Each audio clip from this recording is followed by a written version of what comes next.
शिक्षण संस्था संघ का। नहीं, बापू की कुटिया से आपको लेफ्ट टर्न लेना पड़ेगा। और प्रदेश प्रवक्ता तो बाद में, उसके पहले मैं प्राइवेट स्कूल का संचालक हूँ। बिल्कुल, नहीं संचालकों का दर्द आज तक मध्य प्रदेश सामने खड़े होते हैं कोरोना में जिस तरह से देख रही है और अनदेखा कर रही है प्राइवेट स्कूल के संचालकों और शिक्षकों और बच्चों को, सभी को। ना इनकी शिक्षा नीति किसी तरह से सही है। जब चुनाव होता है तो सारे कोरोना काल को भूल जाते हैं, लेकिन वर्तमान में जो स्थिति हो रही है, ना अभी तक स्कूल चालू हुए, ना ही जो आरटी में एडमिशन होते थे प्रतिवर्ष, गरीब बच्चों का एडमिशन स्कूल लेती थी 25%, उनका भी एडमिशन शासन द्वारा किसी भी तरह से नहीं किया गया। जब फीस की बात आती है, जिनमें इनकी अर्थव्यवस्था बिगड़ रही है, उस कंडीशन पे ये लोग सक्रिय हो जाते हैं। स्कूल की मान्यता शुल्क इनको इनकम बढ़ाती है, उसके लिए ये नियम बना लेते हैं और शुल्क ले लेते हैं। बोर्ड परीक्षाओं के लिए शुल्क यथावत रखे हुए हैं, नामांकन की शुल्क यथावत रखे हुए हैं, लेकिन आज तक इन्होंने किसी भी तरह से आरटी में जो बच्चे एडमिशन लिए हुए हैं, उन बच्चों को की जो 2018-19 की फीस थी, 19-20 की फीस थी, 20-21 में जो एडमिशन होना था, इस पे शासन प्रशासन का किसी भी तरह से ध्यान नहीं जा रहा था। जब तक मध्य प्रदेश के प्राइवेट स्कूल संस्थाएं आवाज नहीं उठाई, तो सरकार का किसी भी तरह से प्रतिक्रिया नहीं रही कि उन्हें क्या करना चाहिए, क्या नहीं करना चाहिए। अभी तक परीक्षा की तारीख तय नहीं हुई है और परीक्षा मात्र 2 महीने बचे हुए हैं। तो शासन को अपनी परीक्षा नीतियों को बनाना पड़ेगा, शिक्षा नीति को बनाना पड़ेगा, प्राइवेट स्कूल वालों के हित में भी सोचना पड़ेगा। वो केवल वोट बैंक के आधार पर अपना काम ना करें कि हर एक स्कूल में 500,000 बच्चे हैं तो उनके पालक हो गए और उनके वोट बैंक के आधार पर वो अपना काम करें। बच्चों के भविष्य को भी देखें। ये इतने महीनों से स्कूल संस्थाएं नहीं चल रही हैं और वो ऑनलाइन क्लासेस ले रहे हैं, तो कुछ ना कुछ ऐसा नीति बनाए जो बच्चे स्कूल में भी जा सके और पढ़ाई कर सके। शासन द्वारा प्राइवेट स्कूलों को आज तक एक सैनिटाइजर और मास्क तक की व्यवस्था नहीं की गई कि ताकि वो बच्चे वहां जाकर और किसी भी तरह से सुरक्षित रूप से पढ़ सके। प्राइवेट स्कूल संस्थाओं के अंदर बहुत सारे वाहन हैं।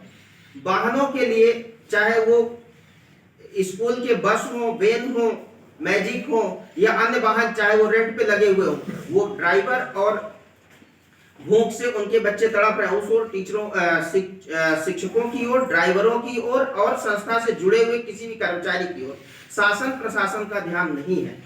वर्तमान में संस्थाओं में जितने वाहन लगे हुए हैं, सारे वाहन लगभग बैंक से फाइनेंस है। बैंक की किस्तें स्कूल संचालकों को देनी पड़ रही है। उस स्कूल संचालक को जो किस्त और ब्याज लग रहा है, उस ओर सरकार ने बिल्कुल ध्यान नहीं दिया। यहाँ तक कि जो बसों की बीमा होता है, फिटनेस होता है, परमिट होता है, उसको तक शासन द्वारा नहीं माफ किया गया कि इसको माफ कर दिया जाए, क्योंकि ये बसें स्कूल कैंपस के अंदर खड़ी है इतने दिनों से।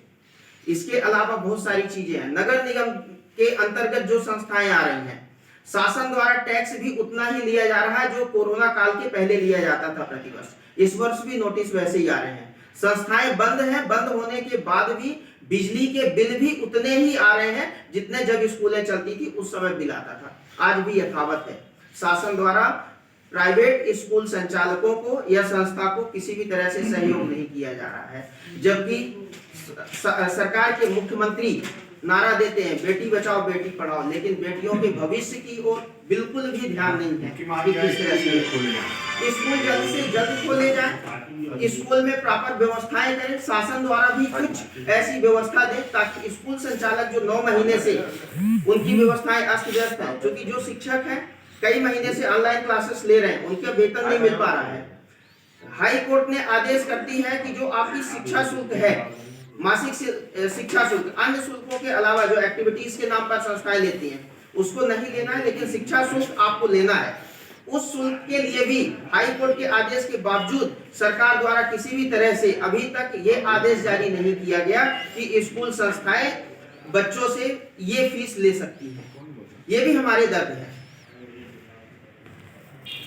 अभी तक आपने बच्चों की जो फीस है उसमें क्या क्या कितना फीस दी है साल में, जो मार्च की बात है? हम लोगों की यदि कोई रजिस्टर खोल के देखे तो अभी तक कोई फीस नहीं आई है। सीबीएसई स्कूल वाले तो दबाव बना के कुछ फीस ले भी लेते हैं। सीबीएसई स्कूल के अभिभावक जो होते हैं आर्थिक रूप से मजबूत होते हैं। हम लोगों के माध्यमिक शिक्षा मंडल से जितनी स्कूलें चल रही वहां के अभिभावक आर्थिक रूप से बिल्कुल सही है, उतने मजबूत नहीं होते हैं या उनकी मानसिकता भी उतनी परिपक्व नहीं होती है जितना सीबीएसई स्कूल में पढ़ाने वालों की होती है। हम लोगों की जब स्कूलें चलती हैं तब हम लोग फीस जमा करवाते हैं।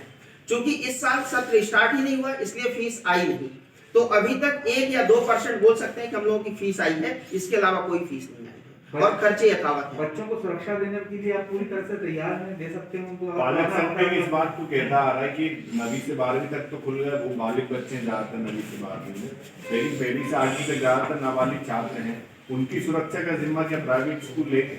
मैं आपसे ये पूछना चाहता हूँ, क्या उन पालकों ने अपने बच्चों को किसी मार्केट में जाने से रोक दिया है?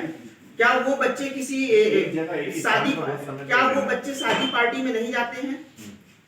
यदि वहां जाने से उनको रोक पाए हो, बच्चे क्या पार्क में नहीं खेल रहे हैं? हमें तो अब लगता है कि कोरोना केवल स्कूल बस में बचा हुआ है, बाकी कहीं नहीं बचा है। और निश्चित है हम एक शिक्षक हैं, संचालक हैं और बच्चों के पढ़ाई के साथ साथ उनके भविष्य और उनके स्वास्थ्य का भी हमें पूरा ख्याल है और निश्चित है कि हम वो सारे भरसक प्रयास करेंगे जिससे बच्चों के स्वास्थ्य पे कोरोना का किसी भी तरह का असर ना पड़े। कई पालकों ने ऐसा बोला है कि हम अपने बच्चों को स्कूल में भेजते हैं और यदि कोरोना संक्रमित होते हैं बच्चे तो उसका जिम्मेवार कौन है? देखिए, बहुत सारे पालकों ने ऐसा भी किया है कि वो स्कूल भेजने के लिए तैयार हैं, लेकिन शासन की गाइडलाइन ऐसी है जिसकी वजह से वो देने में डर रहे हैं। अभी चुनाव था, आप लोगों ने चुनाव में देखा होगा, चुनाव की भीड़ भी देखे होंगे, मंच की भी और मंच के बाहर भी। क्या उस समय कोरोना नहीं फैल रहा था? और यदि उस समय कोरोना फैल रहा था, हम तो उस समय की बात करें जिस समय भारतवर्ष में दारू की दुकानें खोली गई थी, उस समय आपने गाइडलाइन देखी थी? क्या उस समय दारू खरीदने वालों की स्थिति देखे थे? एक दूसरे के ऊपर चढ़ के दारू खरीदा गया नहीं, लेकिन क्या केवल स्कूल में ही कोरोना फैल रहा है? सरकार का तर्क ये है कि जो बच्चे होते हैं वो बुजुर्ग होते हैं, ये इसके लिए ज्यादा सेंसिटिव होते हैं और जो कोरोना है वो ज्यादा प्रभावी ढंग से आ सकता है और बच्चे जब स्कूल जाएंगे तो वो कहीं ना कहीं कोरोना लेकर भी आएंगे और संक्रमित भी होंगे। देखिए, उसके लिए हम लोगों ने कई चीजें प्लानिंग भी किया है और शासन ने भी पहले गाइडलाइन दी थी। हम लोग इवन और आर्ट जो उनका नाम आता है उसके अकॉर्डिंग सम और विषम के आधार पर उनको चालू किए थे कि आधे बच्चों को हम एक दिन बुलाएंगे, आधे बच्चों को अगले दिन बुलाएंगे और जब हमारी लाइव क्लास चलेगी उसी के साथ साथ में हम लोग वीडियो रिकॉर्डिंग भी करेंगे और उसी समय की वीडियो रिकॉर्डिंग बच्चा जब घर में बैठेगा उस समय जो बच्चे स्कूल नहीं आ पाएंगे वो घर में बैठ के क्लासेस अटेंड कर पाएंगे। ऐसी भी हम लोगों की व्यवस्था है और निश्चित है कि अभिभावकों से ज्यादा चिंता हम लोगों के बच्चों के स्वास्थ्य की होती है। जब तक बच्चा घर से चलता है और स्कूल नहीं पहुंच जाता और जब स्कूल से चलता है घर तक नहीं पहुंच जाता तो स्कूल प्रबंधन टेंशन में रहता है कि बच्चा हमारा सुरक्षित घर पहुंचा कि नहीं पहुंचा। तो निश्चित है कि जिस तरह से ये महामारी है उसको हम लोग पूरा ख्याल रखेंगे और बच्चे को स्वास्थ्य को लेकर भी पूरी तरह से सतर्क होंगे। वैक्सीनेशन होने तक अगर सरकार आपकी बात नहीं मानती है उस कंडीशन में क्या आपका अगला कदम क्या है? देखिए, हम लोग कोई अनपढ़ वर्ग से नहीं आते, हम लोग पढ़े लिखे वर्ग से हैं और हमें हमारा सम्मान और सरकार के सम्मान का पूरा ख्याल है। हम सरकार से और बढ़ के नहीं हैं।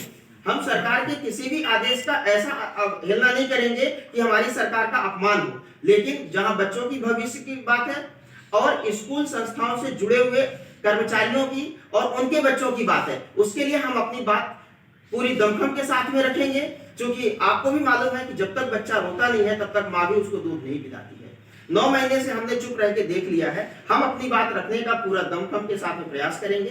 शासन मानेगी तो ठीक है और नहीं मानेगी फिर उसके आगे हम क्या कर सकते हैं। लेकिन अब तो वैसे भी समय कम बचा है, मार्च आने वाला है 3 महीने बाद, तो 3 महीने में कोर्स कहाँ हो पाएगा? कोर्स की बात यदि हम करें तो निश्चित है कि सभी स्कूल अपने बच्चों को ऑनलाइन क्लासेस के माध्यम से लगभग कोर्स कंप्लीट करवा चुकी है, लेकिन आप भी जानते हैं कि ऑनलाइन क्लासेस से बच्चे उतना अच्छा नहीं कर पा रहे हैं। यदि सरकार अभी भी हम लोगों को समय दे तो हम लोग रिवीजन के तौर पर रेगुलर क्लासेस लगाकर और जो चीजें बच्चों को डाउट्स हैं, जो चीजें क्लियर नहीं हो पाई हैं, वो लाइव क्लास में हम लोग उनको कवर कर सकते हैं। और हाँ, सरकार भी अभी जैसे बोल रही है कि अप्रैल में हम डेट बढ़ाएंगे एग्जाम की, जो अप्रैल सत्र चलता था उसको आगे करेंगे। यदि सरकार यही नए सत्र को अप्रैल की बजाय जून महीने में से चालू करे जैसे पहले चलता था तो बच्चों को पढ़ाई का भी मौका मिल जाएगा और कोर्स भी बहुत अच्छे से हो पाएगा। रेगुलर क्लासेस अगर बच्चे लेते हैं तो फीस आप लोग पूरे वर्ष की लेंगे या सिर्फ उस टाइम की लेने वाले? देखिए, हम लोगों को ये जो हाई कोर्ट जबलपुर से आदेश आया था, उसमें ये था कि शिक्षा शुल्क जो है, मासिक शुल्क जो हम लोग लेते हैं वो लेना है और इसके अलावा कोई फीस नहीं लेना है। तो हम लोगों की चाहे वो एक्टिविटीज की हो, रेड क्रॉस स्काउट फीस हो, एडमिशन फीस हो, रजिस्ट्रेशन फीस हो, ये कोई भी फीस हम लोग वैसे भी नहीं ले रहे हैं, केवल मंथली फीस ले रहे हैं। और मंथली फीस में भी हम लोग केवल 10 महीने की फीस ले रहे हैं, 12 महीने की फीस ले रहे हैं जी जी। और कभी आप ये तो पूछिए कि मध्य प्रदेश के प्राइवेट जो माध्यमिक शिक्षा मंडल द्वारा स्कूल संचालित है, उनकी साल भर की फीस टोटल होती कितनी है? मध्य प्रदेश के अंदर ही जो सीबीएसई और आईसीएसई स्कूल चल रही है, जितनी फीस उनकी एडमिशन की होती है, उतनी फीस में मध्य प्रदेश के प्राइवेट स्कूल जो माध्यमिक शिक्षा मंडल द्वारा चल रहे हैं, उतनी ही फीस देने से 3 साल बच्चा पढ़ लेता है। किसी स्कूल की सब कुछ फीस लगाने के बाद 6,000 7,000 रुपए होता है, कुछ स्कूलों की मैक्सिमम फीस होगी तो 12,000 15,000 रुपए। और आज की महंगाई में कैसे मैनेज करते होंगे?